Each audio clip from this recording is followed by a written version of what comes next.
Welcome back, everyone, to the Movie Date with Rob and Zach, a podcast for people who like movies but don't want to be smug about it. I am Rob. And I'm Zach.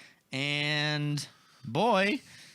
do we have a show for you? Yeah. Is it a show? Is this a show? Yeah. We're not showing I was saying boy because it took us so long to get in here. Oh, yeah. It took us longer. Doesn't it always, though? Aren't we just always... Sometimes it goes off without a hitch, and it's nice and pleasant. I mean, the original idea, Rob, was to do a podcast immediately following viewing the movie. Yeah. And oftentimes, whenever we see a movie nowadays, it's like, Well, all right, I'll see you later, bye. We're off to our cars, and we, like, jet off. Well, I would have settled for just doing the podcast on the same day of every week or whatever. But now I'm just settling for, we just got to do it. As long as we do it, I'm fine. Life is a busy whirlwind right now. Yeah.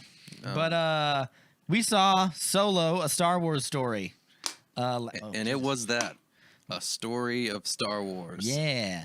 I wanted to talk a little bit about the hoopla surrounding this movie going into it. Because this movie was supposed to be directed by Phil Lord and Chris Miller, which is one of the reasons I was like real stoked for it. Mm-hmm. They were fired off the project. They were given the Edgar Wright treatment. Yeah, by Kathleen Kennedy at Lucasfilm. And they brought in Ron Howard to reshoot the movie and to finish it. And I'm assuming he reshot at least, 60, 70% of the movie. Because it definitely feels kind of like that. Feels like a Ron Howard flick. But, what were your expectations going into this? My expectations were probably higher than most, I thought it was a little, fanboy in me was like, it's a little unnecessary. Yeah. But, I like me some Donald Glover, like to see him do his best Billy D. So thought that would be cool. Yeah. Yeah. Pretty. My side recording? Yeah, it is. Okay, good. I was just making sure. Wouldn't that be crazy if it was Yeah, just me talking? my expectations were kind of like to the floor on this one. No. Especially after Phil Lord and Chris Miller were fired. I was like, that's the only reason I kind of even had any interest in watching it anyway. It seemed like it was fucked from the start. Yeah. I was going to watch this whatever. I watch all the sort of big blockbusters and a lot of movies anyway. But walking into this one, I was kind of like, I don't give it. For everyone who's listening, Zach's trying to sneak a drink as quietly as possible. I told him he could do it into the mic and it wouldn't matter. Go. Oh, God. So good. But but yeah, when that happened, I was like, okay, my low expectations just got lowered even more. Ron Howard was brought in, and I was like, I like Ron Howard, but he hasn't made anything that I loved in a long time. And yeah, what was the last big thing he made? It was like the whale movie. That was the last movie he made, but the last movie he made that I liked was a movie called Rush. It's a race car movie, and it has Chris Hemsworth and Daniel Bruhl are in it. Zemo from Civil War, for all of you who don't know who that is. But it was really good, and it's based on a true story, and I thought it was really cool. But it didn't do well at the box office, and I was weirdly like, why did they choose Ron Howard? Like he worked with Lucasfilm in the 80s when he made like Willow, but like since then, the last 3 movies or so. Well, maybe that's why they brought him in. It was maybe. But I mean, the last 3 movies he didn't do well at the box office. So if I was Kathleen Kennedy, I don't know if I would have rolled the dice on that dude. But so then my expectations went even lower, and the dude from the actor who plays Han Solo in this, Eldritch. Yeah, Alden Ehrenreich, I think is his name. Ehrenreich. He was like the rumor has it is that when Phil Lord and Chris Miller were doing it, they were doing lots of improv, and he was like, "Hey, I'm not really good at this." And that was sort of the beginning of the the conflict on set of them trying to get him to stick to a script that I think is written by Lawrence Kasdan, who wrote like Empire and stuff. So like this was going to be like his last big Star Wars send off and stuff. So like it was written by a Star Wars great. Yeah. And his kid, Jake Kasdan, I think his name is. So they wrote it together. So it should have been a open and shut case. Yeah, should have been. It was definitely not that. But I will go ahead and say I kind of like this movie. Yeah.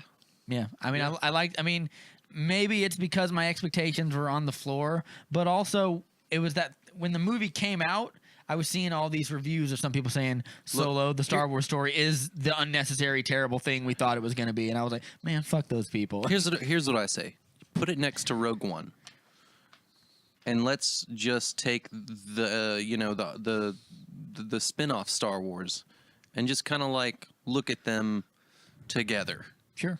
Well, I try to separate it as much from the main canon as I can. Yeah.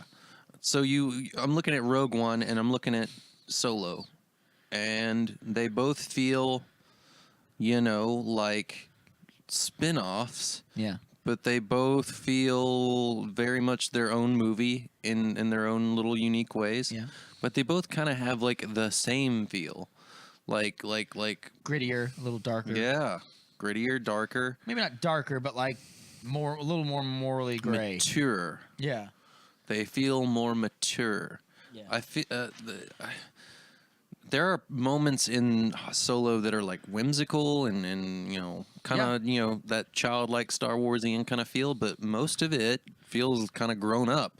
There's lots of sexual references, like overt sexual references in here that you don't really get in the other Star Wars. Which I say is much needed, by the way. I wouldn't mind a little sexuality or whatever into Star Wars, but I don't know. I walked out of this. I mean, when the thing I said to you right as the credits rolled and whatever, I looked at you and I said, I don't know, man, that was pretty good. So, if I trust my gut whenever I walk out of a movie that is embroiled with controversy.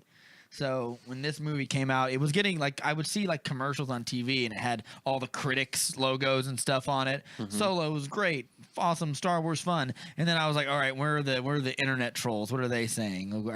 What's the audience score on Rotten Tomatoes or whatever? That's not to say that this movie isn't without its faults, though. Of course not. But I think we're going to wrap up this podcast episode talking about Star Wars fandom. So I'll save some of my criticisms for some of that. But I think that people need to understand that they don't own Star Wars. They don't own the right to all these characters, and they don't own the stories that get to be told. And if you're basing all of your expectations off of, well, I read this book when I was 12 and it didn't have the characters from that book, so I don't like it. And I was like, I always say, don't judge a movie for what it's not, judge it for what it is. And that's what I did. That's what I do with this movie, especially. So, yeah, I liked it.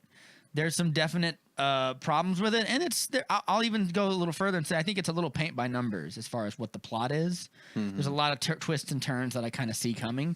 Part of them we talked on, I think it was either Deadpool or Swiss Army Man, where we said, oh, well, it's a Han Solo movie, so we're going to see the Sabacc tournament or whatever. I think that's what it's called. And the Kessel Run. The Kessel Run, yeah. And we're going to see all that stuff. And that's not everything that you think is in there is in there. Absolutely. Yeah. But it's weirdly a big heaping helping of fan servicing. Sure.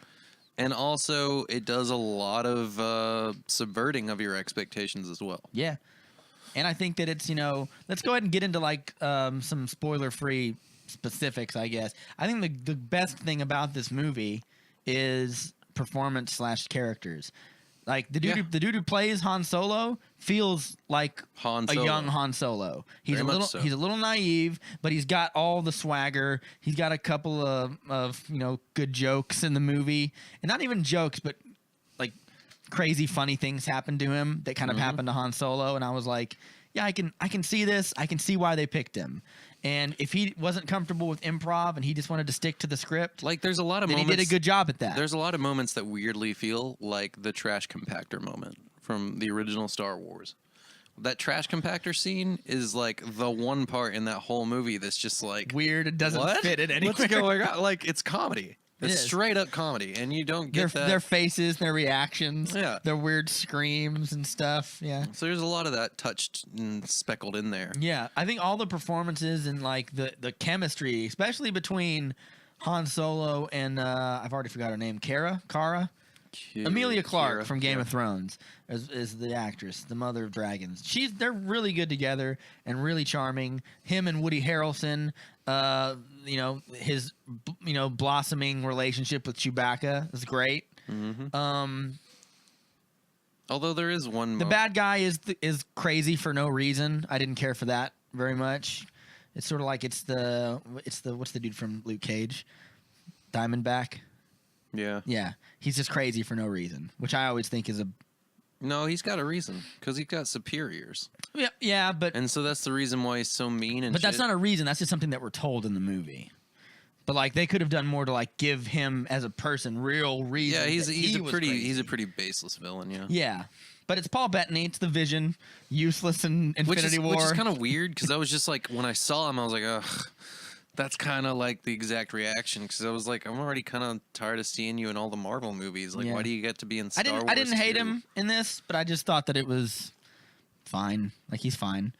But I kind of, like all the Marvel movies, a lot of them say like, "Oh, it's not about the villains." Well, like I would have liked sometimes I think that's instead of just like a.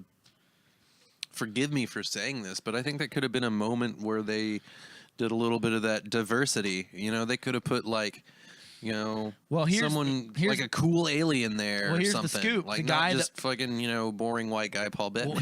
Here's the scoop. The guy who was gonna play Paul Bettany's character, in fact, filmed all of his role under the Phil Lord and Chris Miller. Yeah, he was edited out of the movie and replaced with Paul Bettany. It was I think his name is Mahershala Ali. From Luke Cage. He plays Cotton. Oh, no shit. Yeah. That guy's great. Yeah. And I was kind of bummed when I heard he was cut out of the movies. Now, is it like the same character? Yeah. I would have rather seen that guy. He's way more like menacing. He does the crazy eyes way better. Yeah. Paul Bettany goes from charmingly whimsical to like eye-twitchingly mad, and it doesn't quite feel real to me. No. But for the other guy, I think it would have felt more real. He knows how to snap better. Yeah, because he does that in Luke Cage. Yeah. He's the best part of Luke Cage for me. But anyway. Yeah, so I mean, let's talk about some more of the good stuff. I'll say opening sequence is really cool. Liked it. Yeah. We get when he's escaping the planet of Corellia. Well, it's spoiler free-ish. But yeah, opening sequence is a cool is a cool little sequence. We get like a Jim Henson-y puppet in there. Mm-hmm. The opening. Well, I guess one of the opening bad guys. In fact, I would wager to say that I think what I saw and perceived with my eyes on the screen, what I saw of that opening sequence was most of that was like practical effects. Yeah, there's lots of practical effects. Most of these new Star Wars movies are much better about balancing the practical with the CGI. Which I appreciate. But there are like moments where you're like, oh, they could have just done CGI there. Yeah. But it's like, no, they went through all that trouble. Sure, yeah. And the hover cars and stuff, like it's all practical, and you're like, oh, it takes me back to Tatooine. It makes it when you see like movies that have bad CGI in them or something, it makes you go like, you're squandering your money. Because this movie wasn't shot for a lot of money. It was like, I think 120 million, which is like, it's a medium amount for a Star Wars movie. Yeah. But that's also, I mean, this movie opened up pretty poorly at the box office, so that's probably going to help them in like the long haul. But it'll make its money back in DVD sales or yeah. Blu-ray Well, it'll sales. make its money back at least in the theaters. Maybe it'll pocket a little bit of money, but everyone's like running around. Why do we care if Disney makes their money back on this? Yeah, like exactly. I don't give a fuck. I was like The Force Awakens made 2 point something. Thanks for putting that out. Yeah, they made like Force Awakens at $2 point something billion. Rogue One was like 1.3 billion. Like, all these Star Wars movies are huge bankers, and I'm so sick of this this faux outrage whenever a movie opens below expectations or whatever in the box office. People are always like, is this the end of Star Wars? Like, it happened with Justice League when it came out, and it was like, it opened like below expectation. Like, is this the end of the DC? I'm like, no, it's not. It's one of the highest grossing franchises they have. Star Wars is even higher up on that list. You think they're going to stop making these because they made a little stumble? Like, no, of course they're not. Zach's trying to eat on the down low, everybody. No. But I was like they've done 4 Star Wars movies since The Force Awakens, and one of them might not do as well as the others. But they're not going to stop doing these movies. So who cares? Anyway, action sequences. Pretty top notch. They're all pretty solid. None of them blow me away, though. I will say that.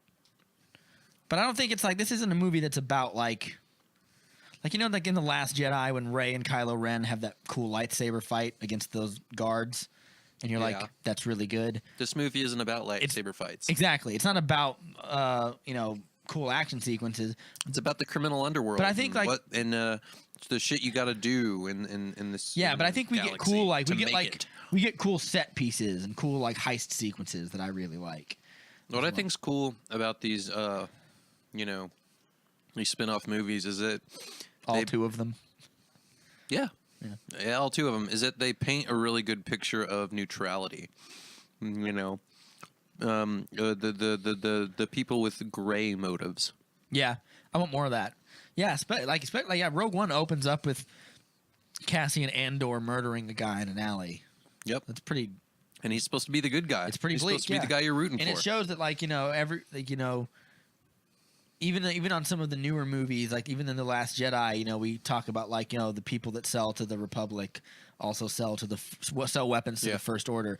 I like that. Like that was kind of shoehorned in there, but yeah, I thought it was pretty. It was important to have that. Yeah, there. It's good fodder for thought and stuff, which I appreciate.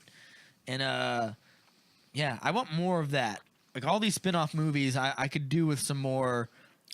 So I think what this movie also does is it's a good. I don't want to say character study, but it's a good, you know, way that you get to see why Han acts the way he does in the original trilogy and stuff. Yeah. You know, why he's reluctant to join the rebels, why he doesn't seem to really care about anything but how many credits you can give him. Sure. But I also think that it does a good job of balancing him being a little more moral and like a little more naive, as I think is the word. And it balances that very well with his, you know, need to sort of fast talk his way out of problems, which I thought, like, if this movie had opened up with him sort of already trying to be the scoundrelly Harrison Ford, I don't know if I would have liked it as much. But because there's that, you know, there's always that, you know, 60% of good that balances out the 40% of bad with him. Mm-hmm. I'll give it to him in this one. Yeah, especially because he's younger and I like it. Yeah. Well, like things are said to him that like seem to kind of enforce, you know, decisions and things that he does not only in like, you know, the original Star Wars, but even in like Return. Yeah. Which trying to be spoiler free here. It's all right. What did you think of the story itself? We can go into like loose spoilers about the story. It's a heist movie. It did pretty much everything I expected it to do. Yeah. You know, knowing being a Star Wars geek and knowing, you know, certain backstories and shit, you know that he's going to get the Millennium Falcon at some point. Looks really nice when he gets it. Right. You know that it's going to have the way him and Lando meet and their relationship and stuff. Which I like. Which is cool. Yeah. They're not really friends. No, but I think that, like... I like it. You know, like they're not rivals. They're not really friends. But they're not like, you know, it's weird because in Return of the Jedi, like Lando fights for the rebellion inside the Millennium Falcon. Like, so I expected there to be. And we're probably going to get a sequel to this movie. It definitely feels like they leave it open-ended enough. I didn't like at all. I was like, no, just let this be the one and done. Like. Yeah, but like unless the sequel like rings in like a bunch of Boba Fett junk and like really, that's the cool really thing. Hits hard on like extended universe stuff, which it did in this movie. Mm-hmm. It had tons and tons, well not tons, but a lot of, you know, super obscure shit that like. I think the cool thing about doing a sequel to a movie like this is you could make it almost anything. You could make it. You can make it. Han and Chewie are trapped on a planet they have to get off of, and there's no references to anything. And it could just be, it's another slimy adventure with Han. So like, you could do that, like serialized. Yeah, kind of. I mean, I'm not saying you should do like 5 of these, but like if you do another movie, please God, don't do. You don't 5 like. Han You don't need to do another. Like you don't need to do the movie where like you leave it off right before we see him in A New Hope. You don't need to do that. But I wouldn't hate seeing a sequel to this. I know everyone else in the world will probably. And then the sequel. Okay, sequel to Solo. It's like Han, and he like I don't know, gets in with Jabba or something, and like sure. him and Boba Fett, like see how he got in in such dire straits with Jabba the Hutt. I'll watch that. Yeah. You can make it. You don't even have to show how he happens, but you can just show his first relationship, like his first job for Jabba, and maybe it ties into some of the characters we meet in this movie. But if it doesn't, it would still work. Bring in more of those extended, universe characters. Yeah, it's pretty cool stuff. Yeah, or other characters. I mean, you got to be careful with bringing in characters that like if you bring in Boba Fett, everyone has an expectation. Sure. You got to make him badass. I say don't make him badass because he's an idiot. Make him just how he was in the original trilogy. Not much of him. Incompetent. Not much of him. He barely says anything. He only is in like a few scenes. And he dies like a little bitch. Well, he's not going to die in it. I know, but still. I have this theory that it's not my theory, but make him mysterious, dude. It's a theory on the internet that Boba Fett fumbled his way to the top. Like I kind of like that idea. That's fun. That he just looks cool and intimidating. Actually, he doesn't. There's a really great comic book series that focuses on Boba Fett. It's called Boba Fett Omnibus. Yeah. I believe it was when Dark Horse still had. Stop ruining my fan fiction. Stop. Bumbling Boba Fett. I guess I can dig it. Like, imagine him walking into like he's walking back to Jabba and he just fucked up a job, and like you see I don't know, Bosk or one of the lizard bounty hunters with I'm sorry, boss. Yeah. We didn't make it. But no, like Bosk is walking in with like another dude that he just got, and it's like, oh, it's $1 million bounty. I'm gonna be rich, and then Bosk trips and like knocks himself out, and then Boba Fett goes, "Get in there, move!" Like he moves him into Jabba, and he's like, "I brought him in for you, sir." And he's like, "Boba Fett, you're the best." "Yes, I am." Yeah, like that'd be great. It'd be great for like a 20-minute skit show, but not for a movie. Yeah, no, he's a badass, I guess. Stuff we don't like. I didn't like Woody Harrelson. Really? Really. What is it you don't like? I'm just tired of Woody Harrelson, to be honest. Really? I'm tired of seeing him in every fucking thing. I will say I'm tired of seeing him as a mentor. Like, really, I want more Woody Harrelson as a villain kind of stuff. I feel like that's what we were always going to get here. We were always going to get some scoundrel to show Han Solo how to scoundrel. Yeah. So. How to not trust people. Yeah. Which I will say that's the biggest criticism I had. I didn't mind his character, and I thought he did good, but like I thought that the way I don't know, man. Like the twists and turns that his character has. Here's the thing, and I'll come back to it because I said it earlier. Yeah. For a company that's so concerned with being diverse, man, there were a lot of white faces in this cast. Sure. And I was just like, why couldn't you made it another like cool alien or cool whatever? Sure. Like, not everyone in Star Wars is. I agree, but also maybe I'm overthinking this. If Disney casts a bunch of characters of color to be criminals and ruthless murderers, isn't that? Aren't you cutting kind of close to being like, what are you saying? All colored people are murderers? Well, when you put it that way, these people overthink the death out of these movies. I know they do. They sit in offices and have board meetings about them. Look. We talked about it on Black Panther and stuff. I want more diversity, especially in the spin-off movies. So I was upset when Who did the voice of the monkey alien? Jon Favreau. Really? Mm-hmm. That sounded like a good Billy Crystal impression. Yeah, he's very. That guy doesn't do a lot of acting anymore. It's mostly directing stuff now. I really liked Chef. Me too. I love that movie. Great movie. It's good. And him and Leguizamo, they're pretty good. Robert Downey Jr.'s in there. Oh yeah. He called in a favor. It's like Iron Man, buddy. Yeah. It's like, please be in my movie. Sure. I only have $50,000 to make this. You have to help me.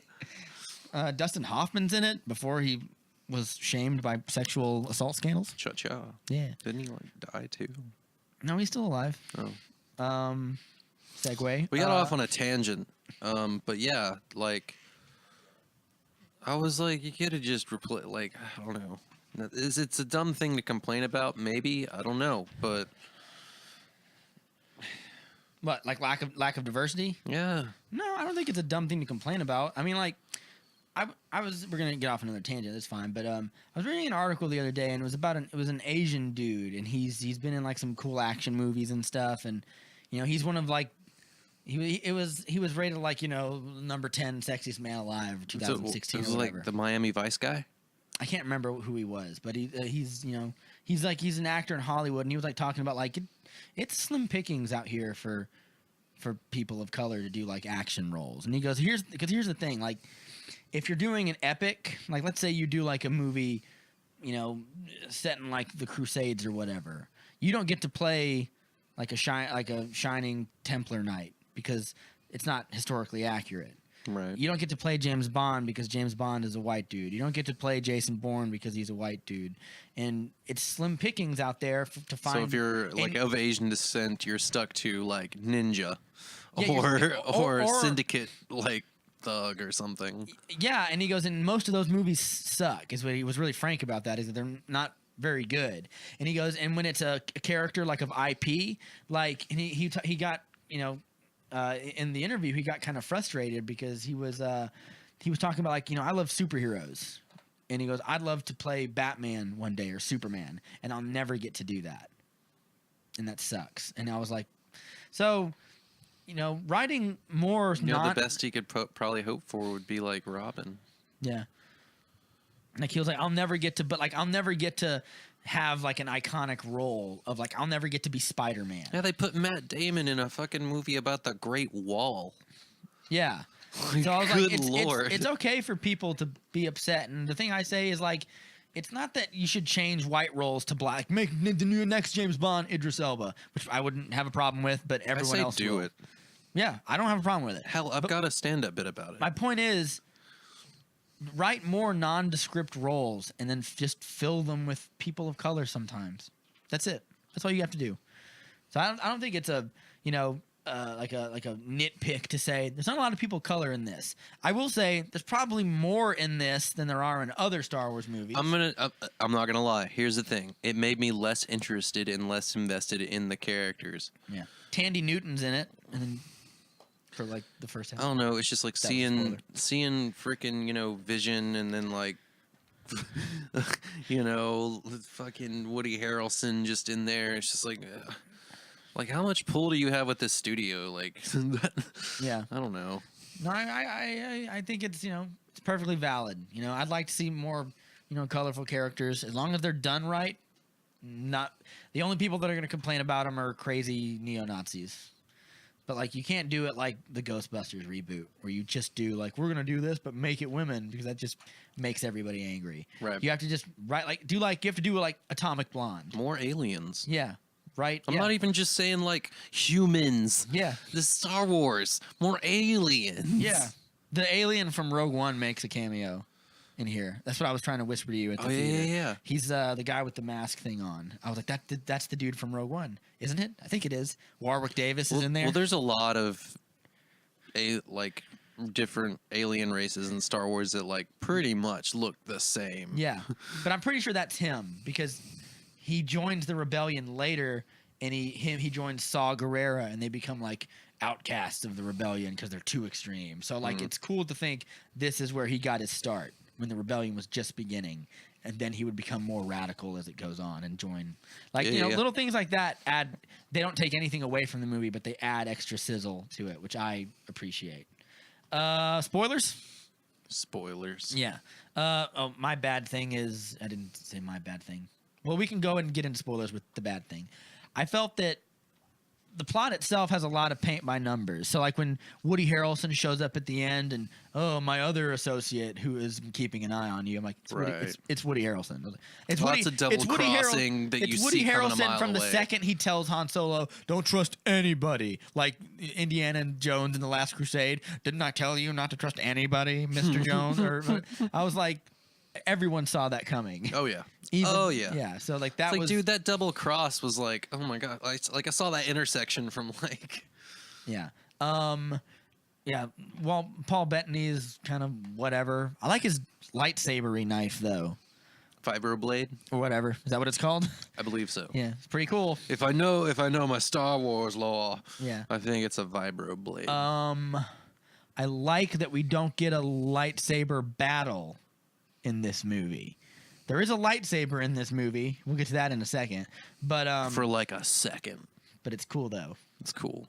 But I like that we don't get one. Yeah, like in Rogue One, we kind of get one. We get Darth Vader murdering people, which is the best part of that movie. It's so scary. You're just trapped in a room with Darth Vader. Just saying. Anyway, yeah. What are some other things I didn't like? We'll get to I have a lot of good stuff I want to say about this movie, so I want to get the bad stuff kind of out of the way. I don't like how they gloss over some of his history in the army, or like as an Imperial. Yep. I want to see more of him doing, for lack of a better word, like shitty stuff. Like maybe he kills some people by firing squad or something. Like I want to see where his cynicism. I see where his optimism comes from. Right. It's there is a need to do good in him, but I also want to see like where the cynicism comes from, and I don't feel like we get. I think that. that's what we see at the end of the movie. I think that's where we really get it with all the double crossing. Sure. And all the But I think you can do both. I guess is what I'm saying. You could have done both because I want to make him like. I guess I wanted to give him a better reason to be cynical about the motives of the Empire as well, because he joins the Empire to stay like, because this movie opens with him and his lady. Well, the Empire, you see it at the very beginning of the movie, and it just kind of goes unspoken, I guess, a little bit. Is like the Empire kind of saves him from being an invalid. It gave him a place to go, a place to, do something. Got him off the planet. Yeah. I don't know if I liked the fact that we gave him a name. Yeah, I didn't like that. Just let that. I thought it was all right. It's okay, but like just let his last name be Solo. What's wrong with that? Anyway, but the idea that he's like almost nameless. Yeah, he's no one. Yeah. And coming up like that, I kind of dug that a little bit. I do dig that. Yeah, I like the idea that he's always been alone. It makes it better. But so at the beginning of this movie, we see him and Emilia Clarke, and they steal a little canister of fuel to Hawk so that they can use the money to get off planet. They're on Corellia, where they build all these. We finally get to see Corellia. Yeah, and they build all the Empire's ships and stuff there, and that's a cool way to open it as well. Now that we can talk about it, I like the getaway scene where he's trying to get to the I don't know, fucking whatever the JF Star Wars airport. Yeah, JFK, Mos Eisley or whatever. I mean, that's literally what they're at the port. Yeah, but I like that. I don't know if I like the idea that I like that him and Emilia Clarke get separated. It's screenwriting 101. Only let one of them get through, so it sort of spins your plot into action. I don't like that she just shows up. It gives him motive. Yeah, well, I like that, but like when she shows up later in the movie at whatever. You think she just should have died there at the beginning of the movie? No, no. I think so. I think it would have been a better movie. Like that. That's how you started off. I just don't like when she just shows up at Paul Bettany's party or whatever, and she's just there. It feels like a little bit like, well, that's very convenient. You're on another planet. What are the crossing destiny paths that had to lead you there? But it is what it is. But I didn't really care for that. It's sort of like they just sort of create a convenience for the sake of the plot. In Logan, there's a part where Wolverine hands his gun to Caliban to kill the guy with the metal hand that's been tracking him down. Yeah. And I was like, just fucking kill him yourself. You just killed 6 dude bros who scuffed up your limousine, but you won't murder this guy. So like it's a little bit of like, that's awfully convenient. You don't think he just gave him the gun for protection? No, because he tells him take care of it or whatever. But it doesn't matter. So I don't know if I cared for that. I will say, and I'm not usually one for like big romancy stories, but I really liked their romance in this. Young birds in love kind of thing. I liked it. I thought they had really good chemistry, and I thought it made their... Yeah, I like the way she played him. Like, the way she played her character, rather. Yeah. So do I. All these, like, under motives underneath the surface that she can't let which some of which we don't even hear about. Right. But, on that, let's go ahead and get into some more of the good stuff. And talk about some spoilers. At the end of this movie... we get a reemergence of a character who is now just known as Maul. Yeah, so Darth Maul comes back. No, and just Maul. I'm saying Darth Maul for the listeners. And he's got some sick ass robot legs. Yeah. Oh yeah. He stands up, so we see the. And so the legs. this is. But they're really, not. They're not the spidery legs. Like no. They're just spidery like claws. regular looking legs, but they're still robot legs. Yeah. So this is real, and he looks aged, definitely. Yeah, Definitely crazed, which is really cool. Like he's lost his mind a little bit. Right. Which is technically it's in the shows. It's in Clone Wars. It's in Clone Wars. So this is like. I'm glad they didn't do the spidery legs. Is what I'm saying. Right. Those look stupid. So this is. They have perfectly good. I'm sorry. They have good, perfectly realistically looking robot hands. The thing that and I was reading on some forums and stuff because I haven't seen the entirety of Clone Wars or Rebels. I've seen like Me neither. episodes here and There's there. no need to. And There's a lot of filler. so what's cool is this is a giant plot device, I'm sure, because in Clone Wars, Darth Maul survives the attack from Obi-Wan. It goes crazy. He ends up on a trash planet, gets some spider robot legs, And his goes brother crazy, has to come and like rescue him. rescues him, brings him, back to sort of kind of the right mind, and he continues on throughout the Clone Wars and even further. I just wanna- He eventually becomes like the top guy of his own crime syndicate. Yeah, which is I didn't know that part. The last thing you just said. So I will say we're getting like an underbelly Star Wars story with Darth Maul. well, even if it's not with Darth Maul, we've sowed the seeds of there's other stuff going on in the background of these movies that could be other movies that we do want Sure. to see. So They're making tributaries, is what they're doing. sure. And here's what I'll say. I'm gonna give Disney a lot of credit for doing that because that's That's ballsy. As soon as Darth Maul was killed in The Phantom Menace, I was always vehemently opposed to him being brought back for these little kid shows or whatever. Some of which I like. I'm not disparaging them, but they are primarily watched by children. That's all I'm saying. I think it makes sense because everyone loved him so. He's so fucking cool. Yeah, but it's an example of like everyone having to write around George What if Darth Lucas. Vader had died in Empire? I would be Like, what the heck? No, I get it, but my point is like, look, George Lucas fucked up killing him. He should have killed Qui-Gon and then gotten away, and then he's the bad guy in the next one. Yep. But I'm saying, like, once you kill him, I was like, it feels cheap to bring him back because it feels like you're just riding around George Lucas, which feels lazy. That being said, it is cool that these people are going like, I don't care. We're going to do it anyway.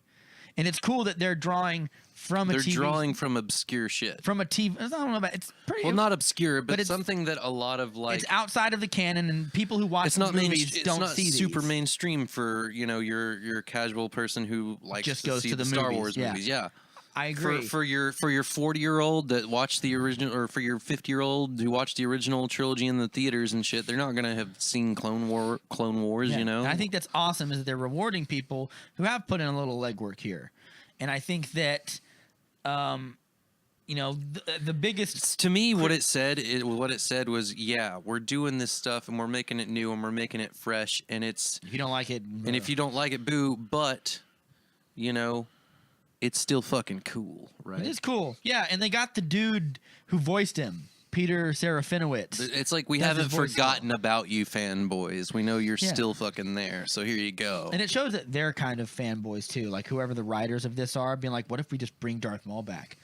Remember that part in fucking. What I think it was more than that is it was like searching for a really deep and cool and interesting like plot thread that they could delve into, dealing with the underbelly and underworld Yes, of the Star Wars universe. but I also think that it does show that they are kind of fanboys, and I like the idea of like these writers of these movies, having a beer and being like, Well- you remember that part in episode 1 where like the little laser shield comes in between Qui-Gon and Darth Maul whacks it, and then it's like, oh, I can't get through, so he sucks his lightsaber back in, and he just walks back and forth like a crouched hyena ready to eat him, and then Qui-Gon just goes total Zen mode, and like I like the idea that they're geeking out about this stuff, and they're like, we should bring him back. Fuck what Kathleen can. I mean, she's probably fine with it, but like just bringing him back and being like, we don't know where it's going from here. Maybe he's in an Obi-Wan movie. Maybe he's the big bad guy of a They group should of do it- underworld I feel films. like what do you think it was like a send up, like it was with you like don't- the Force Awakens and shit? Like, all right, here's the thing. Here's where we're gonna set it up with. Here you go, Johnson. No, roll I with think it. they know I think like Ryan Johnson had a lot more freedom on The Last Jedi. It's like, here's Darth Maul, roll with it. No, I think you don't put, because this guy's an already established character. He existed before this, whereas characters in The Force Awakens are new characters. So you bring back a character that people already know. That means you already know where you're going with it to a certain degree. I'm sure they're going to give him... What if Darth Maul is Snoke? He's not. Why would he be? And why would he? Why would he suddenly suck at lightsaber fighting and sit in a chair? Poking at holes with some theories here. But I'd rather Jar Jar be Snoke. I feel like Darth Maul would be better served if he's gone cynically crazy and paranoid from getting chopped in half. And now he doesn't care about Sith or political but struggles. He still has. He just cares about but it's still swirling in his mind a little bit. He's got the dark side still in him, and he can still do Force. Crazy shit. He can still use the Force, and he can still fight like a maniac. But like, they've set it up beautifully here. Mm-hmm. Don't fuck it up. Do something simple and cool. You know what they should do, dude? You haven't seen them yet. Do like a John. Welcome to the Movie Date with Rob and Zach, a fanboy special. Yeah, they need to do a John Wick Dread raid style movie, self-contained, all takes place within like 3 blocks or something, and it's just a great excuse for like that Bruce Lee movie where he like climbs the tower and shit. I've never seen that movie. Just watch the Raid. Have you seen the Raid movies? No, I've seen. Fuck, they're the greatest action movies of all time. It's but I know awesome. I know what you're talking about. Yeah, awesome hallway. Like Die Hard kind of something. Yeah, but like better action though. Like you have the opportunity to just stick Darth Maul in a compound and being like, or maybe just like the opening of the movie. I don't know. There's the old crime kingpin, and he's like, I'm gonna fucking kill you and take there's over. A boss at the top of the tower. Take over your whole operation. So it's Darth Maul going from floor 1 to floor 40, just cutting off people's limbs. That's the opening of your movie for Darth Maul, and it's an underworld movie, and he's kind of the bad guy, and you can introduce some more characters. Dude, that would be legit. That's what they're gonna do, like not a Solo sequel, but use the ending of Solo to ride off into a Darth Maul solo movie. I don't think they're gonna use Darth Maul in. I don't know if they're gonna do a solo movie for him, but I think he's gonna be the bad guy of whatever movie he's the bad guy of. Yeah, like if the next Han Solo's not coming in contact with Darth Maul because he'd die. Like Han Solo is not equipped to fight someone like him. Even if besides Obi-Wan kills Darth Maul. Yeah. What do you mean? He does? Again, yeah, he kills him again. No, does that happen in Clone Wars? Yeah, not Clone Wars. So like, it happens. He's still alive. Like at Maul the end makes it to Tatooine eventually, where Obi-Wan's hiding out, and Obi-Wan's like quite a bit older at this point. Like I think. Oh, so they already killed him in that shitty show. Fuck. A lot of people like that show, Rob. I know. A lot of people like Star Wars Rebels even more. That's the one you're talking about. It's not in Clone Wars. Oh, it's in He's Rebels. alive at the end. He's alive at the end of Clone Wars. Okay. Because Palpatine kills his brother and then like electrocutes him and shit. And like I said, does some more, which is probably where he goes crazy. But no, he goes crazy in the junk world. Oh yeah, that's right. Yeah, like he's already almost feral. Yeah, I love that. That's such a good idea. Anyway, but it just makes Darth Maul that much scarier. Yeah, like an unhinged Darth Maul. He's already out of his mind. But a little tidbit: when we see him, we're spending a lot of this on Darth Maul. See, that's why they couldn't let him go. He's such a cool character. Yeah, he doesn't have the He doesn't have the tattoos anymore. Yeah, he does. No, he doesn't. It's all smudged off and like it's just his normal skin. I think. It definitely looked. His face was like thicker and pudgier. I'll Google it in a second. Maybe I'll take a moment and go on YouTube and edit it out. But no, I won't. But I'll do it later. But it didn't look. It looked like his tattoos are gone, which I like the idea that he's like, I don't like this whole master apprentice thing. They're tattoos and they're still there. Yeah. So you're gonna have them removed? Well, this is a weird thing though. Like I don't know if it's a tattoo, if it's like face paint or whatever. But I think you're wrong, Rob. I might be wrong. Maybe they were there, but it looked like they were at least kind of faded, or maybe. Because here's the thing. I think it's just the way his face looked. It was contorted and stuff. It was in the canon, those are tattoos. Yeah. But on Clone Wars, they're not tattoos. Savage Opress doesn't tattoo himself. That's just they have those designs on their skin. So I was like, Does it ever expressly say that? no, but they all So show up they're- like that- they so they're all tattoos. they all are like that though. When they meet like Savage Opress, they meet his whole like race. Not his whole race, but there's like I don't know, 30, 40 people and they all have that. So either maybe their race does that from birth. They do it, yeah. But anyway, I like that he was like I like that he's older and faded, but still looks like he could throw down whenever he needed to. Anyway, I don't know. Enough with the Maul. Enough with Darth Maul. I'm excited. Let's talk about how much Woody Harrelson Yeah. doesn't need to be in this movie. I just hope they execute with him really well because they've set up something really cool here. And I would say that alone is worth going to see this movie. Yeah. My man. friend who I was going to have guest on here hasn't seen Solo yet. And I was like, dude, there's one thing you have to go see it for. I'm not going to tell you what it is. Don't let somebody this little ruin 5 seconds right here, that's Yeah. worth $12. it. At least, yes. Yeah. Anyway. But I guess, well, at the end of the movie, Amelia Clark's Kara, he tells her we're going to be working a lot more closely together now. So I guess she's going to be hanging around him. So maybe Solo will come into Do contact you know? with him. Okay, I've got some theories spinning in my head right now. Sure, I want to hear them. Okay, man. So she mentions she does like some cool martial artsy stuff. Yeah. And especially like when she fights Paul Bettany's character and stuff, Did he train she her? proves What that you're saying? she proves that she's a badass. And she even has like this remark of he's like, "Oh, that was crazy or whatever," and she's like, "Yeah, it's Terras Kasi or whatever." And which is just like it feels very forced and whatever, like that it's a reference comment. to a video game. Reference to a Star Wars video game, a 3D. A not very good one.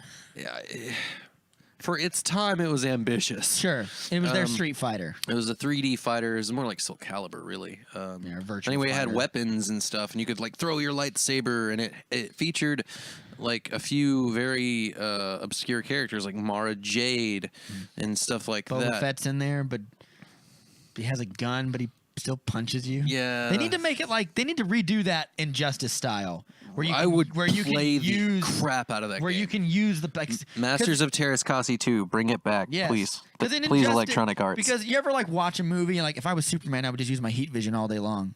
And I'm just like watching Luke Skywalker, and I'm like, if I was Luke Skywalker, I'd cut that guy's arm off right now. But like he never in Terra Sky, the lightsabers are a baseball bat. They just kind of bounce off people. So I don't like that. Yeah, I think that Kira or whatever her name is. Yeah. If she becomes like Maul's quasi apprentice sort of thing, even Yeah. though he's not into all the Sith stuff anymore or whatever. Maybe he needed some muscle, and he was like, she's desperate. I'll Since use they've her. already like wiped away the old EU, but they still are kind of like keeping. They cherry pick. They cherry pick, so Which I'm is good. thinking this That's could be the way like to a do it. new origin for Mara Jade or something. Like that would be really cool. But isn't Mara Jade? Yeah, like one of she's Luke's like kids. She's like no, she. If I'm not mistaken, I think she becomes his wife. She was Darth Vader's apprentice, I believe. But they could totally do something different with that. What if they did the character. Force Unleashed guy? Man, if what they if he showed up? if they put Starkiller in wait, they already dropped the name Starkiller in Rogue One with someone, didn't they? No, that's in Force Awakens. The Starkiller base. Starkiller base. But that could be where it comes from. I guess. Who cares? But I don't know. Sam Witwer would be good because he's the guy who does the voices of a lot of these guys. Dude, he could totally play Starkiller. Have you heard his Emperor voice? Uh-uh. It's really good. He did because in they wanted Ian McDermott to come do the Emperor for Clone Wars and Rebels and stuff. Mm-hmm. The guy who does the voice of the Emperor is Sam Witwer, Huh. and it sounds just like the Emperor. Like when he's like, "You will dispatch the rebels." Like he gets like the jowly thing, yeah, going on. He's good, and he does the voice of Darth Maul in the show as well. He does a lot of voices for these characters, Dang. and he's the voice of Starkiller in Force Unleashed and Force Unleashed 2. That's pretty sick. I was like, why not just do it? Anyway, so we've talked enough about Darth Maul. I like that idea that he's trained her up, or at least he showed her how to, defend herself a little bit. I don't know. I'm just spitballing some That'd be dope. some I'd fanboy like- junk here. I'd But, watch that. I'd watch it, but I'll watch it anyway. but in terms of it, I watched not, Rampage. not just so- being a Star Wars movie, but Solo as a movie. Is it worth your time? Yeah, I think If it you're is. not a Star Wars fan, and like I actually brought a +1 to this, Yeah. who had only ever seen The Last Jedi. That was the only fucking Star Wars movie she'd ever seen. Really? So she hasn't even. She is It was completely crazy. And inoculated from Han Solo nostalgia. Right, and That's good. And she quite enjoyed herself. Then yeah, that means it is worth your time. If this movie was called, instead of a Star Wars, was Solo, a galaxy battle's tale, I would be like, well, this is interesting. Let's see what they go with this. I always say, like, when I talk about a Star Wars movie now, because they're so big and they just overshadow themselves at this point. When I go and see any of them, like The Last Jedi, Force Awakens, Rogue One, or Episode 3, I say, if this was called, instead of Star Wars, if it was called Quasar Fights or something, would you like the movie? And I think a lot of the times the answer is yes, which is why I give these movies a little bit of slack. Especially like a movie like The Last Jedi. I'm like, oh, there's all this. Look, The Last Jedi, out of all these new movies, The Last Jedi is my least favorite. I don't want to do we want to rank? We haven't even talked about Glover, man. Like that was one of the biggest things. Let's do that. Let's go ahead and talk about him. Okay. I think he's great. I think he's wonderful. He's a great actor, super versatile. And he has a weird techno-sexual relationship with a droid in this, maybe? Apparently, yeah. He got real Like, we always sad. kind of thought that Lando as a character was a schmoozer, a ladies' man or whatever. Maybe even, like, swung into, some different genders or even alien races. But I feel like Han Solo would do that, too. To shoehorn the Lando as pansexual, but with the excuse of a robot, just seemed fucking weird and off place to me. Like, did you like the robot friend? I thought it was funny. Yeah, I did offered too. a lot of good comedic relief, but it also makes me think about, like, I also saw this, and it made me realize it too. Like, it made the Millennium Falcon like more of a character. Yeah. Because in the I didn't movie, think about it that way. they're trying to get through like they're trying to get through the Kessel Run or whatever, and they end up downloading L7's brain or whatever to the Falcon's computer or whatever. Yeah. So L7, which is basically like, what would you call her? Like a super like robot activist? Like And my friend, not my friend. like when you see that meme and it's like the triggered meme or whatever. Yeah. It's like that, but a robot. Well, here's the thing: is the guy who we had an altercation with on Facebook today said something like to the effect of, "There's a robot in Solo, a Star Wars." This is before I'd seen it. There's a robot in Solo, a Star Wars movie, who is just a strong, independent woman who don't need no man. And then I saw the movie and I was like, I kind of like her. Yeah, I did too. I thought she's all right. Like, yeah, she's like a robot freedom activist. It's your mom's worst millennial nightmare, but I don't think she is, though. She's not woman splaining or anything to the audience. She just has a cause. She leads a robot rebellion. That's pretty sweet. Yeah, that is dope. I like that. There was a I was like, yes. Yeah. When she walks out, she's like, freedom or whatever. I thought it was so great. Let's get back to Lando for a second. No, I thought she was fine. I would put her on par with like K2SO in, back to in Rogue One. The Falcon, like having her brain in it or whatever. Whenever Maybe that's you why see Han Solo talk to the Falcon the way he does, like in the earlier movies, it now gives you like, it's creepy now. Like, no, it's you're not like, creepy. Oh, shit, I thought it was talking to like. I thought it was cool because it's like I thought it was just sentimental, but now you realize it's not just a sentimental. Or maybe like, it is. value as with Maybe the ship. It's like he knows the ship is like he's talking to it like Luke would talk to C-3PO. Yeah, which I like that though. I think it's another little like I said, it doesn't take anything away from the other movies.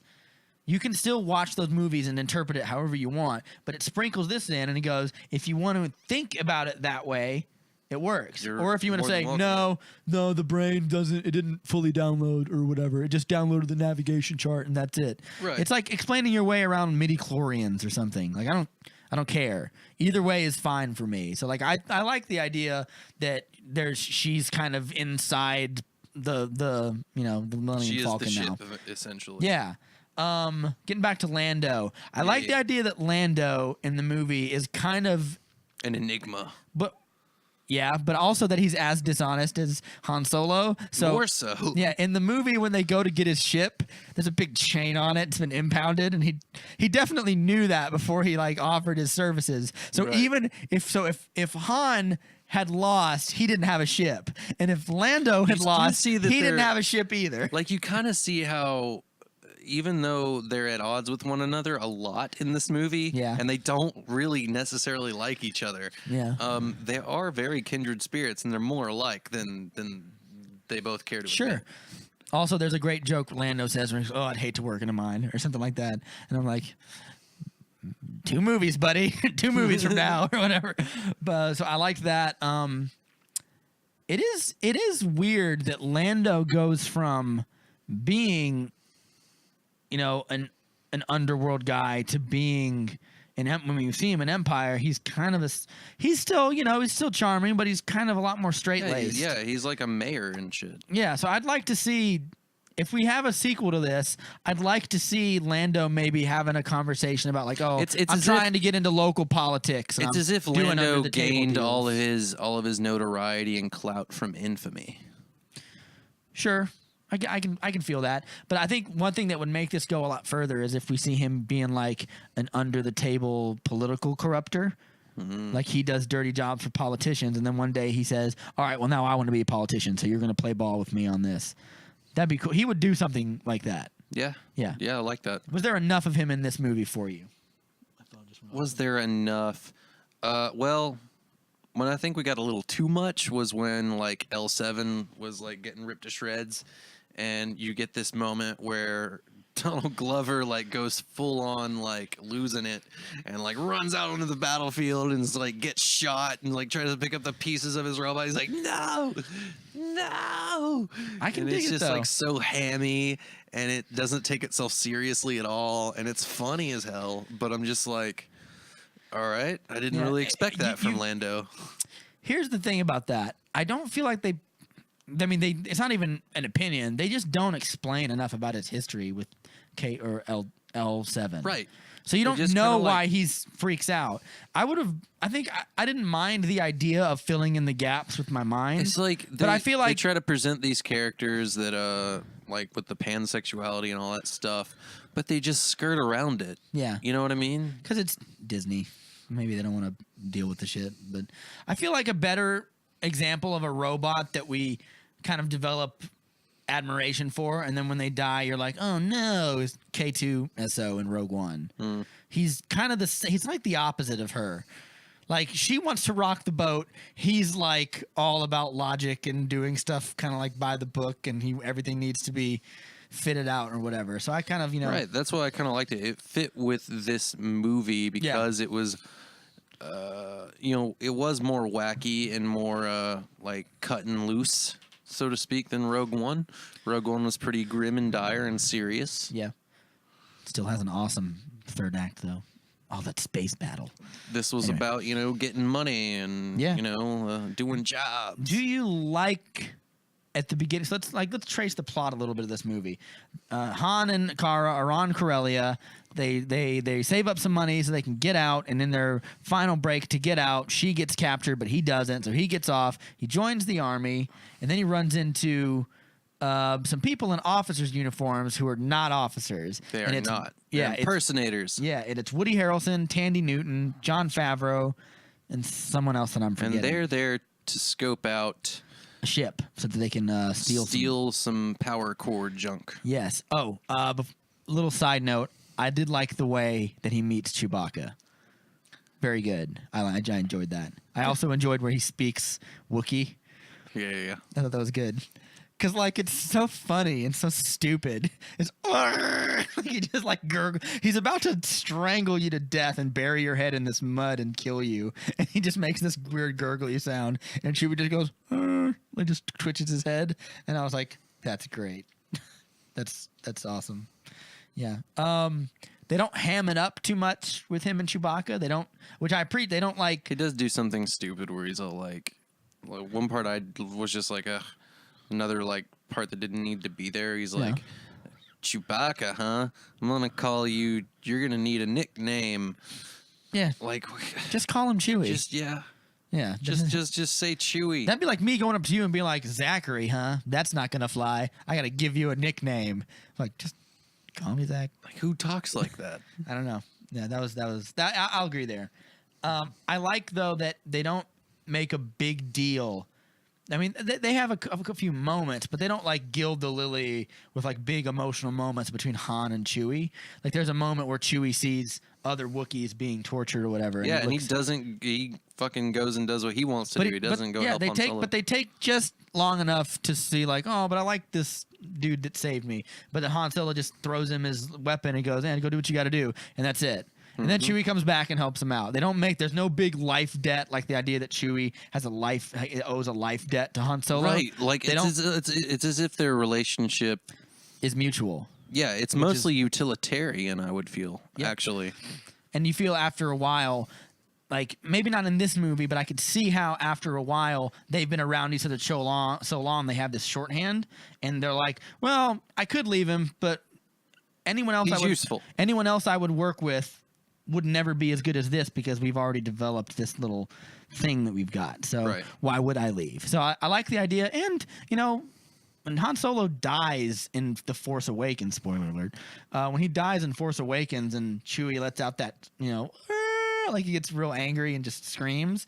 I like the idea that like this is a relationship that builds over time. They've been together for 50 years. I also like the fact that Chewbacca's 190. I like that joke.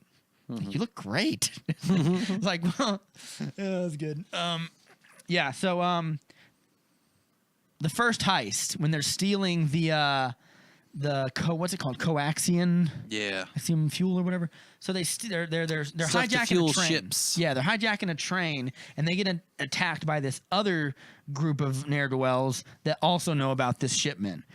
Some like bandits. Yeah, and some stuff goes wrong. Tandy Newton bites the bullet. She basically blows herself up to help give them the chance to win.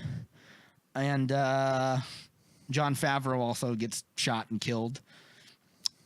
Did you care for how Han doesn't... I was expecting something to happen, like when they have this tug of war and they have that one cart full of fuel, and like the ne'er-do-wells have one side of it latched and the other guys have another side of it latched, and they're pulling pieces of it in the other direction, and they're heading towards that mountain, and like Woody Harrelson said, don't you let go, they'll let go. Did you care for the fact that he let go? I kind of wanted him to be like, pedal to the metal, and just like he guns it forward, and then it crashes, and that's how he loses the shipment. Yeah, exactly. That would have been more interesting to me. Yeah, but I don't know. But I think throughout the whole movie, they're trying to paint the picture that Han is in it for himself, but he's not immoral. Sure. He's as moral as possible given the situation, I think is the way I look at it. Right. Yeah. And he does shoot first. Yeah. For the first time in this movie. Which is good. That's pretty cool. Yeah. Would you see this again? Would you buy it on Blu-ray? Would I see it again? Would I buy it on Blu-ray? Yeah, I'd watch it again. I kind of want to see it again. Yeah, I totally would. Yeah, me too. I tried to watch Rogue One again, and it just seemed like a boring bore fest. I feel like Rogue One was the opposite of this movie in the sense that like this movie was reshot by someone. Rogue One feels like a war movie to me, like some kind of like. But here's the thing about spy thriller war. Here's the thing about that. Thing. That movie was reshot as well, and I think it hurt the movie. Yeah. If you go and look at the trailers, like if you remember the trailers from Rogue One, there's shots of them like running on the beach, and you see like what's her name? What's the woman from Rogue One? Felicity Jones. Yeah, but what's her character's name? Jyn Erso. Yeah. She's running on the beach, and Cassian and K2SO are behind her, and there's that big AT-AT shooting at them. Mm-hmm. That was cut out of the movie, and like the part where the TIE fighter comes up in front of her and stuff, that was cut out of the movie. There's extra scenes with Darth Vader. Like at the end of one of those trailers, the big title sequence comes up, and it fades to black, and you hear, and you see like the back of Darth Vader's helmet. That was cut out. There's a lot of stuff in that movie that was reshot, and I don't think it made it better. I think it's like a weird Justice League-y situation where the studio sort of saw this opportunity to sort of move it into it, because the word on the street was it was a lot more war movie than we got, and I thought it was still, I think it's a solid movie. I don't think it's as fun as this movie, but I think it's got amazing action. Like that last act with that huge space battle and stuff, and the Darth Vader scene. That's the best action we've like space battle we've ever gotten in Star Wars. It's up there with Return of the Jedi's like finale for me. Oh yeah. So I sit through some of like the boring kind of intriguey kind of stuff to get to that shit. Some more Solo spoilers.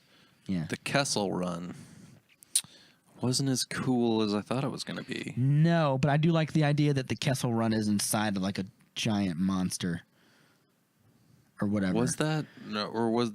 Yeah, it's like a giant Cthulhu tentacle creature. It's not like they're not. That was inside. Yeah, they're not. No, they're not inside of it. But like that big fog mine or whatever that you have to navigate through to get to Kessel. I like the idea that inside of that fog thing is this giant creature. That's why you don't stray outside of the thing. Yeah, I like that whole part of the movie. Because I mean, aside from that Star Destroyer showing up and chasing them, the Kessel Run is pretty straightforward. Yeah, but that part of it is cool. Like that part of it made me go like, yeah, I like this. It's good enough. It's good enough for me to believe that he would gain some notoriety. I honestly didn't think that the Falcon was going to get as beat up as it did by the end of the movie. Like I was like, shouldn't it take years for this to happen? Like, holy crap, it's practically almost demolished by the end of the movie. Yeah. Donald Glover was really upset about that as well. Oh yeah. He's like, I'm going to go sit in the ship and you bring me my share. I'm going to go lie down. I also like at the very end.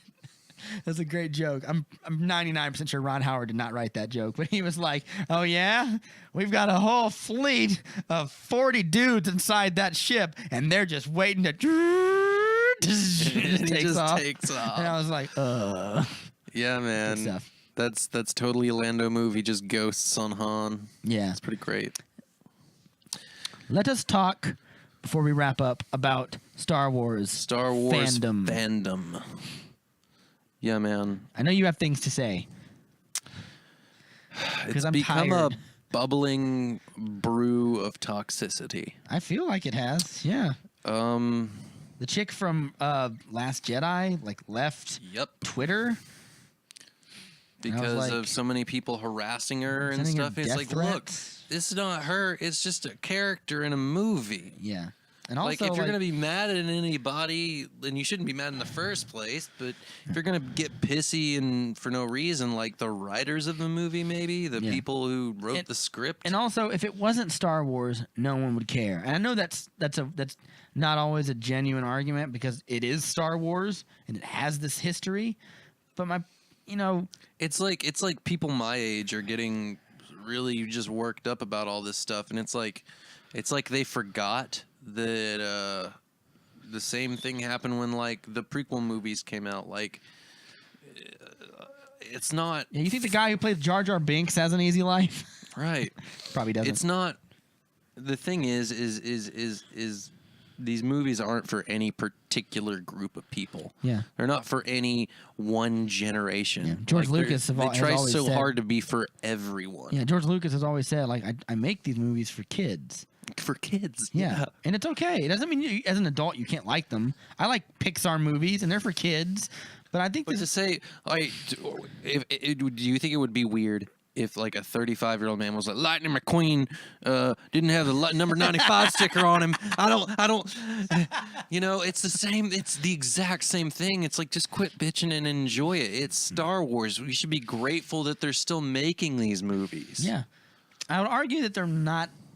First of all, I would say you should be like, how amazing is it that it's this big, that this many people know about Star Wars and want to see Star Wars? Don't you just want to share your love of it with everybody? I feel like it's this idea of ownership. They feel like they are the fans. Right. And that people who don't like these new movies, or people who like these new movies, are fair weather fans somehow. To be honest, if you watch these new movies, most people have seen the old ones and probably watched a cartoon show or two of them as well. I'm a casual fan. I don't read a lot of the comic books. I read one or two books growing up, and I've watched the the Samurai Jack. I'm a clone. pretty big Star Wars fan. You're, Like I you're know more a of it lot than of I it. am. Yeah, and The way I am about comic books and you know superheroes what? is what you are to Star Wars. The Last Jedi, with all of its subversion and all the things that pissed everybody off about it, like, oh, it's not my Star Wars. The prequels are better. I loved all that shit. Yeah. Like, I loved the whole let the past die nonsense. I love the fact that they built up Snoke as like this thing and was like, nah, he doesn't really matter. Like, I hated that, but keep going. It's okay. It's not over yet. We have another. But I love all that stuff because what it says is like, you know, this stuff's gonna continue moving on and trucking along, regardless of what you think about it. I've always said that I don't think Star Wars should just be about one family. Right. And some people say, no, it's an epic, and it's like Shakespeare, that it's supposed to follow one. I was like, but like, what's the fun in that? Like, It's evolved so much further Yeah. than the simple redemption story that Lucas tried to tell. and you can still do that. You can do multiple things at once. Like Yeah. Kylo Ren is, I like Kylo Ren a lot as a villain because he's got facets to him, and there's a lot of moving parts. And In my opinion, Star Wars didn't become worse. It became a lot better. yeah, and I'm like, Like, yeah, there's some things that I don't like about it. look, The Last Jedi But- is a movie about a ship slowly running out of gas. It's not my favorite of these new movies, but it's a hell of a lot. People say like, oh, this is worse than Attack of the Clones. No, it's not. Attack of the Clones has a line that's about sand and how I'm haunted by the kiss you should never have given me. Yeah, like They're even terribly think about written, the original Star Wars. There's tons of just wooden diplomatic talk and Yes. blah blah blah blah blah. And it's When was the like, last time you watched A New Hope? yeah, exactly. It feels slow and still, like, it's a great movie, but it's slow. It's kind of stilted. The lightsaber fight is bullshit. in Right. it. Like, it's not. It's okay to point out flaws, but to acknowledge that going forward things have gotten better. When I say like Revenge of the Sith has better action sequences than A New Hope, that's not me being like it's better than A New Hope. I'm just saying, like, you can have propriety in how you judge Star Wars. And because, like, I didn't have a problem with the character of Rose watching it, but when I walked out of the movie and went online, it was like, you know, all the liberal social justice, blah, blah, blah, stuffed into this movie. And I was like, what are you talking about? At what point does that character launch into a philosophical, like, talk down to the audience about how there should be more women in Star Wars? Doesn't make sense. It doesn't make sense. Anyway. People just I don't understand why people have to be such dicks about it, to be quite honest. It Like comes, you know, I think it comes down to there's like a pre-existing thing. like okay, I don't like Superman that much. Sure. And I didn't. A lot of people don't. You know, Doesn't mean I and don't I like didn't him. think Man of Steel was like, you know, the best fucking movie ever. You know, but I'm not gonna hate on people relentlessly and shit for liking Superman. You love Superman. Yeah. We still agree. We still are able to hold a conversation. I'm not like, you know, shaming you. That's what you think, listeners. As soon as this is going off, I'm punching him right in the face. Right in the face. I'm getting a no, but seriously, like, I think part of it goes down to like whenever there's like a pre-existing your history- love of Superman and your love of Zack Snyder does not make me hate you. Sure.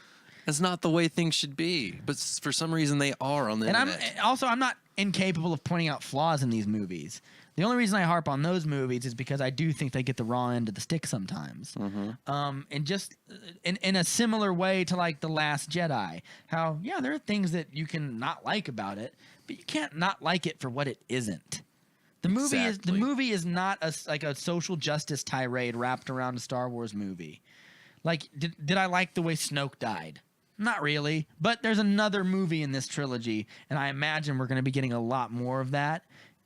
Otherwise, it will feel like, what was the point of having it? But I think one of the problems is there's a pre-existing history with Star Wars. It's made in the 70s. No one bitches about hashtag Robert Downey Jr. is not my Iron Man, partly because he kind of is Iron Man. He's real life Iron Man. But if there was like a movie in the 80s that people loved about Iron Man, there would be people on the internet whining, maybe not as many of them, but whining about how, oh, this is not the Iron Man I grew up with. where he's too edgy or modern or cool or blah. Why can't we think about the new Star Wars movies like everyone seems to be thinking about the new Spider-Man movie? Yeah. Like I go into every movie, especially if it's based off pre-existing properties or if it's like a reboot of a franchise. I go in with a clean slate. I don't bring in the baggage. I don't go. There's been 5 Batmans. Yeah. I don't judge them like, if it's not Michael Keaton, I'm not going. My Luke Skywalker and my movies didn't give up. He blah blah blah. Okay, well, can you just imagine a scenario in which Luke Skywalker did give up? That's The Last Jedi. Can you imagine a scenario where Batman does kill people? That's Batman v Superman. Yeah. Can you imagine a scenario where X? Because that's they're what these trying movies to. are. I think what they're trying to do is they're trying to make these stories more interesting and less constrained by the formulas that they've been held to. Yes. In the past. You can see that in The Last Jedi when Luke says, "What'd you think I was going to do? Walk out in front of the First Order and swing a laser sword and bring it down?" I loved that line because I was like, "Yes, that's ridiculous to think just finding Luke Skywalker is the solution to the problems. It's not." Yeah. Puppet Yoda was weird though. I liked it. I liked the moment, but I wanted like CG Yoda. I don't know why. I just did. That's fucked up, Rob. I'm sorry. That's super fucked up. Too many years of watching the prequels has trained you. Maybe. I love that moment though. Here's the thing. In defense of the fucking prequels, that's my generation Star Wars right there, baby. Yeah. Like, I mean, I watched the original trilogy first on VHS. Yeah. But, I was like, in what? Like, elementary school when Phantom Menace came out, like little kid, like that last seeing lightsaber that fight is still dope. I say it all the time. Yeah. Yeah, Darth Maul versus Obi-Wan and Qui-Gon. The music, there's things to like in them. They're not good. Like the Revenge of the Sith is like the least bad one. Hell, I'm grateful that I got to grow up watching the movies that had like the, not origins, but like the most Jedi in the movies and stuff. Yes. It was so full of cool shit. Like, yeah. If anything, these new Star Wars spin-offs should have some Old Republic stuff. Like, I'd love to just watch a movie about, like, 2 rogue Sith Lords out there in the universe being hunted by Jedi while searching for mysteries of the dark side. You don't have to have any cameos from characters we've seen. And I'm not saying that I don't like these new spin-offs. I do, but, like, I think there's so much more room, and I feel like they're focused on so many things close to like the rebellion kind of war, and that there's so much more room to just let it breathe, which is why I'm more excited in the wake of Solo than I am about the wake of Rogue One, because Rogue One ends where we know it, like where we know what happens. Exactly. After it ends. It's just to fill in a gap. Sure. And I think Solo goes down a tangent into a tributary into some uncharted waters, and I'm worried some stuff we only got to see in like a few scenes in like Clone Wars, like we see a bit of the Star Wars underbelly there, but not really a whole lot elsewhere. My worry is that in the aftermath of this movie and the fan backlash and the slightly financially disappointing kind of box office, I'm worried that they're going to get cold feet and go with something safe for their next spinoff instead of going all out. Yeah, instead of like doing like, that we did have an Obi-Wan movie where he fights bounty hunters in the desert, but we don't get that now. And I was like, we should get that. People will bitch no matter what you do. It would be so cool if it was like, or you remember like the first Bourne movie? Yes. Okay, you know how like it's got like That's the weird, 3 assassins who are like gunning for him the whole movie? Yeah. And he encounters them like one by one. He kills Clive Owen in a barn. Yeah. That's what They should do it like that, but with like bounty hunters. You know what I love about like that? Boba Fett's like the last one. I'm getting off on a weird tangent, but like in that movie when he kills Clive Owen in that field, Clive Owen is the first person that gives him some sympathy, where he says like, "Look at us. Look what they make us do." And there's that moment where like he knows something of Jason Bourne's history, and there's this weird sympathy between them before Jason Bourne kills him. Anyway, it's a good movie. I fucking love that movie. Yeah. Is it better than the 2 that follow it? I feel like it is. Yeah, of course it is. Dude, the first Bourne movie is like I would put it up there as one of the best action / thrillers to ever be made. Huh? He kills a guy with a pen in it. I know. That's where they got that whole bank sequence is like so super tight and so super good. There's the part in the second where he fights the guy from Morocco and he beats him with the book. Yeah. Anyway, we're getting off topic, but I think Star Wars fans are toxic. We need to mend our ways. Yeah, and yeah, chill out, everybody. It's gonna be fine. It's okay. Star Wars was made for everyone. Yeah. Anyway, I've said everything I can say. I don't think we left anything out. Solo, I think, was a good time, and I think if you're listening to this, You want to give it a number rating? Come on, people love number ratings, Rob. they do. I'll give it a ranking. We can do it like Ebert and Roper style, like out of 5 stars. I'll do the Jeremy Johns rating. What's the Jeremy Johns Jeremy rating? Johns rating is the shittiest one is it's a steaming pile of shit or whatever. The next one up from that is it would be better if I was drunk. 2 is it's a good 3. The third one up, the middle one is like it's a good time, no alcohol required. 4th one is I'd buy it on Blu-ray. 5th one is it's awesome. I'd put this like it's a good time, no alcohol required.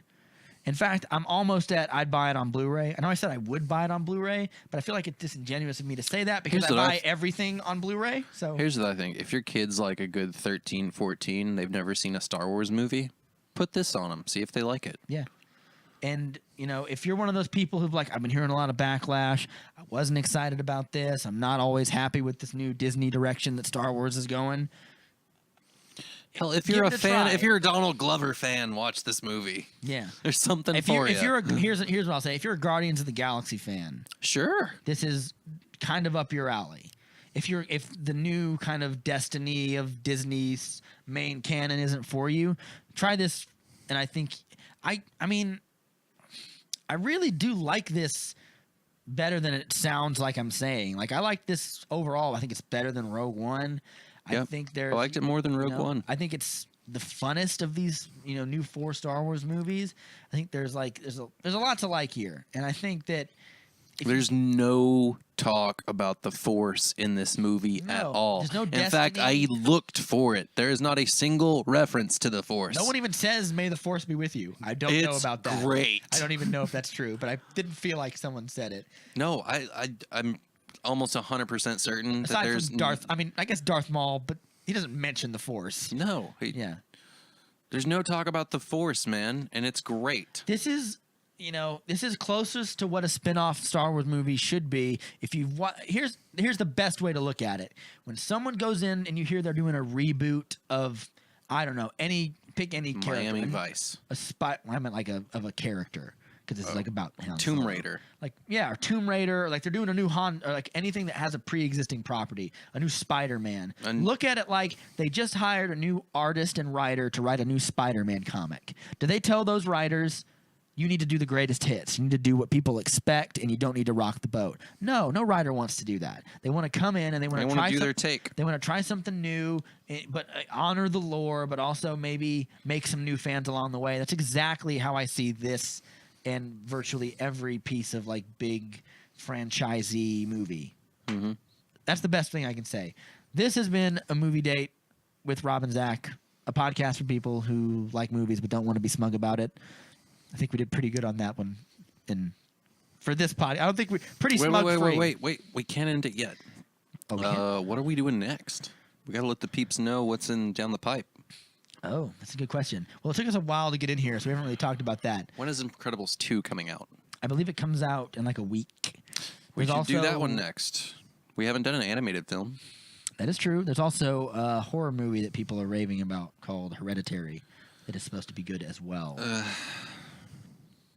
I can see Incredibles 2 in your eye right now.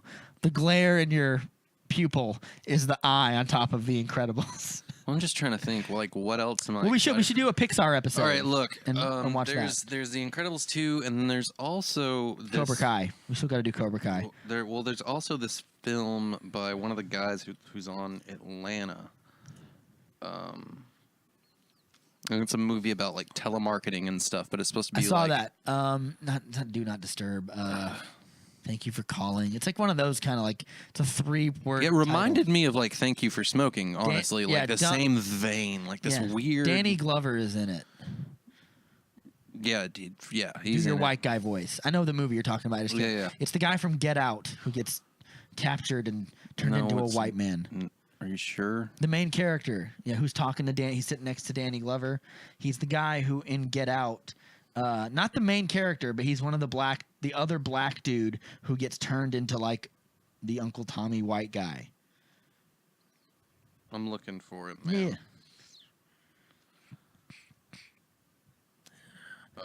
Do dead air. We got Dead a air bunch is of the dead worst. air. But I'm sorry to bother you. That's what it's called. Yeah. We could. We should probably do Incredibles 2 because there's more fodder there. But I would like to see that. Yeah, that looks like a really good like. Reminds me of that movie Dope. You see that movie Dope? No, but I wanted to. But what this reminds me of is more like just the trailers for it kind of reminded me of something like Burn After Reading or like a Coen Brothers movie, but like on crack. Yeah. It looks nuts, and I want to see it. Yeah. So it'll be one of those two people. Probably Incredibles 2, but maybe Probably. the other one. I don't know. We should do a Facebook vote or something. Like ask the people what they want. Yeah. Hey, subscribers! All 4 of We're you. too lazy to come up with our own content ideas. Please give us Well, yours. tell us what do you want us to do? Like, Yeah. I don't know. Throw some comments our way. We would love to hear some feedback. And we might or might not have our artwork finished. So we can start putting these out on YouTube. YouTube. The YouTube. great barrier reef of content. It feels like it, doesn't it? Yeah. All right. This has been A Movie Date with Rob and Zach. A podcast for people who like movies but don't want to be smug about it. I have been Rob. And I've been Zach. And we will talk to you guys next time. Or not. This might be the last one. Me and Zach might have a horrible falling out as soon as I hit that space bar. I hate you, Rob. There it was. I hate you. Go to hell and die. It's over forever. Goodbye. Bye.